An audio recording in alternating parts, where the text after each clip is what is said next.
pause. Yves Michaud. Écoutez, Henri-Paul Rousseau, pour moi, c'était une idole dans le monde financier. Et l'idole s'est effritée et tombée en poussière. Il a quitté le navire de la Caisse de dépôt quand ça a commencé à prendre l'eau. Normalement, un capitaine d'une entreprise ou d'un bateau reste le dernier. Il part le dernier.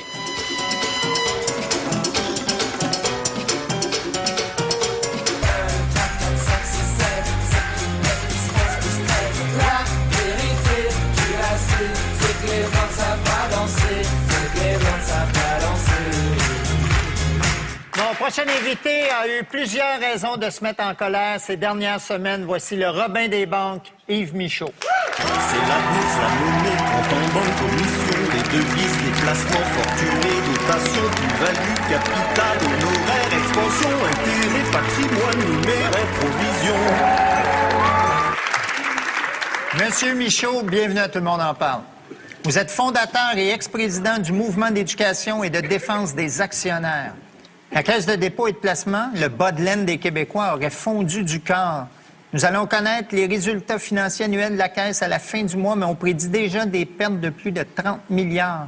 Est-ce que c'est attribuable à une mauvaise gestion, selon vous? En partie, oui, c'est 35 milliards, hein, au moins, minimum, peut-être 38. Sûrement dans ce qu'on appelle les papiers commerciaux crasseux. Mais il faut remonter au début de la chaîne et savoir qui a vendu à la Caisse de dépôt ces papiers commerciaux pour 12 milliards de dollars à la Caisse, 5 milliards de dollars au Mouvement des Jardins et à peu près 4 milliards de dollars à la Banque nationale. Qui a vendu ça? Il faut aller au début de la chaîne, on ne le sait pas. Je subodore et on m'a dit que des commissions faramineuses avaient été vendues à ces vendeurs-là. C'est une société de fiducie de Toronto, je vais après faire mes recherches, qui aurait vendu ça. Et curieusement, les fonds de pension de Toronto n'ont pas acheté. Alors, ils nous ont refilé ça au Québec, dans les 3 entreprises que je viens de mentionner, ce qui fait que nous sommes aujourd'hui dans la purée de petits pois. Cette semaine, la ministre Jérôme Forget a évoqué la possibilité d'un retour du sous-ministre des Finances au conseil d'administration de la Caisse, avant de préciser qu'il s'agissait d'une simple hypothèse. Est-ce que le retour du sous-ministre des Finances au conseil d'administration de la Caisse est souhaitable, selon vous? Non seulement il est souhaitable, mais il est nécessaire. Il faut absolument au conseil d'administration des représentants du gouvernement du Québec qui est responsable de l'administration de nos épargnes collectives. Le malheur, c'est qu'en 2004, le gouvernement a changé la loi et a fait en sorte qu'il a dit à la Caisse de dépôt, occupez-vous du rendement. Alors, occupez-vous du rendement, c'est de dire aux gens de la Caisse de dépôt, vendez, mais moins sur le développement économique, et vendez des produits financiers douteux. Ben, c'est ce qu'ils ont fait, avec le résultat qu'on se retrouve dans la Moïse, on se retrouve avec une perte colossale. C'est vraiment une perte colossale. Et le conseil d'administration, il est responsable. Je vous dis que c'est assez douteux. Il y a 9 personnes sur 14 dont le mandat a été échu depuis 1 an. Ils n'ont pas été renouvelés. Il faut nommer un nouveau président du conseil. M. Brunet a dit qu'il s'en allait. Heureusement qu'il s'en va. Je pense qu'il y a une expression populaire québécoise qui dit le gouvernement dort au gaz, hein? Ou il dort sa switch. Hein? Ou à la flotte à terre. Oui. Vous, M. Michaud, si vous étiez à la tête de la Caisse de dépôt, vous feriez quoi? Je ferais un grand ménage. Je vous le répète, je commencerai par savoir qui est-ce qui a vendu avec des commissions mirobolantes, faramineuses, exagérées. Vous savez, le monde financier, là, c'est un monde complètement glauque, secret, emmuré, opaque, où il y a des corsaires financiers, il y a des prédateurs. Vous savez comment les porcs-épics font l'amour? Avez-vous une idée? Non. En faisant très, très attention. Or, nos relations avec nos conseillers financiers puis nos courtiers, il faut faire exactement la même chose, comme les porcs-épics quand ils font l'amour, faire très, très, très attention à notre portefeuille. On est gêné d'appeler nos courtiers et leur dire qu'est-ce qui se passe avec notre argent. Les gens vont magasiner une journée ou 2 pour s'acheter un matelas ou un frigo qui vaut à peu près 1 000 $, mais en un tour de main, dans 10 secondes, vont confier 100 000, 200 000, 300 000 $ à un courtier pour administrer. Mais c'est épouvantable. Les actionnaires ne s'occupent pas de leurs affaires. C'est un peu de notre faute ce qui arrive aussi. Moi, j'ai fondé une association qui a 1000 membres et on devrait être 50 000 membres ou 100 000 membres. Ça coûte 35 $ par année. Puis c'est là pour défendre les intérêts des petits, des humbles, des sans voix et des sans grades. des petits actionnaires. Les gros, eux autres, ils se défendent tout seuls. Alors, on est un petit peu responsable de ce qui nous arrive. Vous aviez fortement réagi lorsque Henri-Paul Rousseau avait démissionné empochant une prime de départ de 378 000 $. Je vous cite. « M. Rousseau est un homme honnête, mais dans les conditions catastrophiques de son départ de la Caisse, il devrait rembourser ce montant aux Québécois. » Mais il a le droit de le garder, là. Il a signé un contrat quand même. Écoutez, Henri-Paul Rousseau, pour moi, c'était une idole dans le monde financier. Et l'idole s'est effritée et tombée en poussière. Il a quitté le navire de la Caisse de dépôt quand ça a commencé à prendre l'eau. Normalement, un capitaine d'une entreprise ou d'un bateau reste le dernier. Il part le dernier. Hein, c'est le capitaine du Titanic qui est mort le dernier. Il s'en va à la Caisse de dépôt où on lui attribue tout de suite 800 millions d'options, l'équivalent de 18 millions de dollars. Là, on doit se poser des questions. Moi, c'est pour cela que je demande une commission d'enquête factuelle sur la Caisse de dépôt. Il faut aller au fond des choses dans cette histoire de la Caisse de dépôt. Autrement, une chape ne retrouvera jamais plus ses petits. Les chiffres sont un peu hypothétiques parce que le rapport n'est pas déposé encore. Ils vont le mettre dans 15 jours, c'est à peu près ça. On ne sait pas exactement c'est quoi les pertes. Oui, puis on va surtout savoir les placements, un par un, que la Caisse de dépôt a fait durant la dernière année. Ça, c'est important. Et c'est là qu'on va savoir qui sont les mauvais gestionnaires. On va avoir des pistes pour pouvoir savoir comment a été aussi mal administrée la Caisse de dépôt. À la fois par le gouvernement du Québec, à la fois par le conseil d'administration et à la fois par les gestionnaires qui ont été là. Les papiers commerciaux, écoutez, ce sont des produits financiers toxiques. Bien, c'est simple. Plus le produit financier est mauvais, plus la commission est élevée. Alors, les gens vendent des mauvais produits financiers pour avoir une meilleure commission. Les fonctionnaires de la Caisse de dépôt ou les autres, comme tout le monde.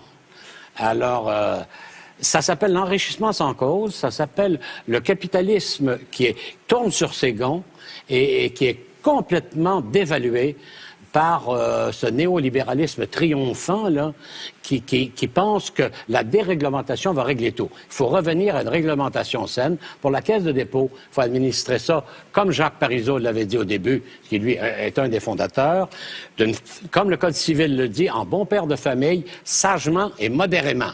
Pas s'en aller dans des opérations risquées de rendement. Mercredi dernier, la ministre des Finances, Monique Jérôme-Forget, a annoncé ceci. Manon. Je peux confirmer qu'il y aura un déficit en 2009. Le gouvernement va prendre ses responsabilités. Tous les gouvernements doivent assumer de leurs responsabilités. Vous savez,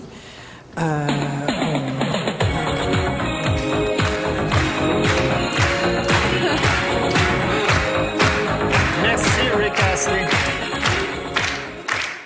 Le budget 2009-2010 que va déposer la ministre sera donc déficitaire, contrairement à ce qu'elle avait prévu lors de la dernière campagne électorale. Est-ce que Mme Jérôme-Forget a perdu sa crédibilité à vos yeux? Je serais tenté de dire oui et non. Et pourtant, on n'est pas dans la même famille politique du tout. Mais je crois que Mme Forget est un bon ministre des Finances. Vous savez, il y a toujours dans les partis politiques des intérêts très partisans. Dans la dernière campagne électorale, elle a dit qu'il n'y aurait pas de déficit. Maintenant, elle s'est rendue compte qu'il y en aura un.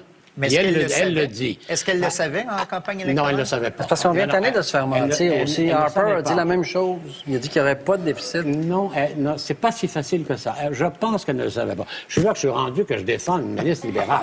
Écoutez, là, ne me poussez pas dans mes derniers retranchements. Écoutez, sans ça, je vais me renier devant toute la population du Québec.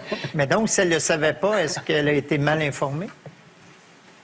Personne ne pouvait l'informer exactement. C'est au fur et à mesure, là, on découvre ça par bribes, le scandale. On appelle ça un scandale, en tout cas la déconfiture de la Caisse de dépôt, mais elle aussi. Mais l'erreur que le gouvernement a fait, c'est de ne pas placer le sous-ministre des Finances du Québec, qui est le plus grand commis de l'État, à l'intérieur de la Caisse de dépôt pour informer la ministre ou informer le premier ministre. Moi, je suggère que le prochain président de la Caisse de dépôt soit nommé par les 2/3 des députés à l'Assemblée nationale.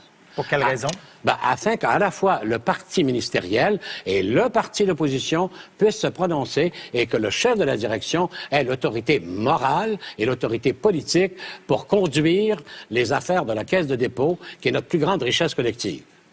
Il y a 2 semaines, le président français Nicolas Sarkozy a effectué une sortie remarquée contre les souverainistes en parlant de sectarisme et d'enfermement sur soi. Ouais. Je vous cite. « Ce qui m'étonne le plus, ce sont les relations quasi incestueuses avec Paul Desmarais. Vous en parlez souvent de Paul Desmarais. Elle vient d'où votre lutte à finir avec lui? » J'ai demandé d'aller consulter les états financiers de GESCA, propriété de la presse. La loi fédérale dit qu'on peut le faire. Là, ils me traînent devant les tribunaux. On est rendu en cour d'appel. On va aller jusqu'en Cour suprême. Ils sont contre ça. Moi, je veux savoir si GESCA fait de l'argent ou pas. Je suis un actionnaire de Power. Puis ça, ils me refusent ça. Vous avez combien d'actions? J'en ai raisonnablement quelques milliers de dollars, si vous voulez. Est-ce que vous avez des actions dans Québécois? Aussi. Mais j'ai des actions à peu près partout, parce que dans mes fonctions de Robin des banques, alors je suis obligé d'avoir des actions pour aller aux assemblées d'actionnaires. Mais j'espère, là, qu'aux prochaines assemblées d'actionnaires qui s'en viennent dans quelques semaines, vous savez, j'ai été toujours seul ou à peu près, mais j'espère que des centaines, des milliers iront à l'Assemblée de la Banque nationale. L'action était à 60 $, elle végète à 35, et puis M. Vachon se paye 4,7 millions de salaire. C'est proprement honteux. C'est honteux, ça n'a pas de sens, c'est rendu déraisonnable. Il faut mettre un terme à ça. Et cet enrichissement sans cause de la part des dirigeants financiers. On devrait faire comme dans le sport, comme dans le football canadien, et mettre un plafond salarial. Ah ben bien sûr, M. Obama l'a fait. C'est ça le qu'il a fait. président Il vous a des écouté, États-Unis. vous avez de l'influence, hein? J'espère qu'il le sait. J'espère bien. mais M. Obama a coupé à 500 000 $ les salaires. Plus, et boni compris. Oui, mais des compagnies financées par l'État. Des compagnies financées par l'État. Mais les banques sont aussi financées par l'État. Les banques sont sur la loi fédérale. Ils ont des privilèges. Vous savez, c'est pas la loi des banques, c'est la loi des banquiers. La loi des banques a été écrite sous la dictée des banquiers. J'ai été le premier à regarder la loi des banques, puis à faire en sorte que j'ai présenté des propositions aux actionnaires des assemblées. J'étais le premier citoyen au Québec et au Canada à faire ça. Alors, imaginez-vous. Là, c'est un appel déchirant. Je lance un cri d'alarme à peu près à tous les citoyens. Ben, abonnez-vous au MEDAC. Ça coûte 35 $ par année, puis c'est là pour défendre vos intérêts. Alors, quand on sera 100 000, on pourra changer beaucoup plus les choses. Quand ils vous voient arriver dans une assemblée d'actionnaires, ils doivent pas être heureux de vous voir. Ah ben, c'est l'horreur absolue. Les banques ne doivent pas vous aimer. Mais c'est bien évident. Ils souhaitent que je passe de vie à trépas tout de suite. Afin de ne plus me voir. Oui, ce qui n'est pas votre cas, visiblement. Vous êtes Ben, très en forme. Un jour ou l'autre, ça arrivera. Vous jouez au tennis 3 fois par semaine. 3 fois par semaine, et j'ai encore une assez bonne raquette. Alors que les banquiers, eux, ont de bons raquettes.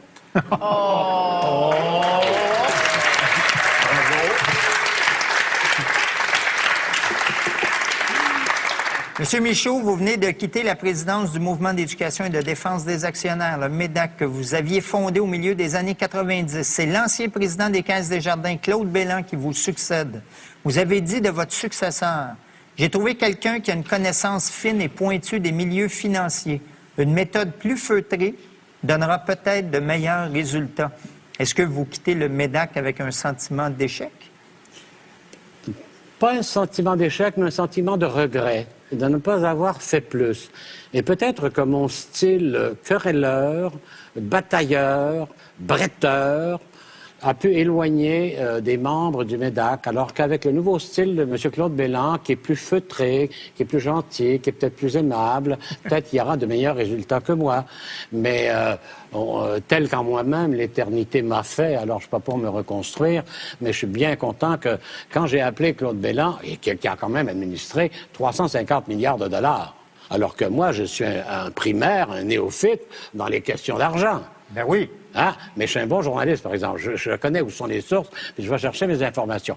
Alors, M. Bélan, je pense qu'il va avoir l'autorité financière et morale nécessaire pour faire progresser le mouvement que j'ai créé. Là, on est jeudi soir. Dans quelques heures, vous allez fêter votre 79e anniversaire. Hélas... Et M. Michaud, on a un cadeau pour vous. En fait, vous avez le choix, Diane. Vous avez le choix entre cette superbe calculatrice ou 5 actions dans Power Corporation avec droit de vote. Power Corporation, j'en ai assez. Merci pour la calculatrice, hein? C'est très gentil.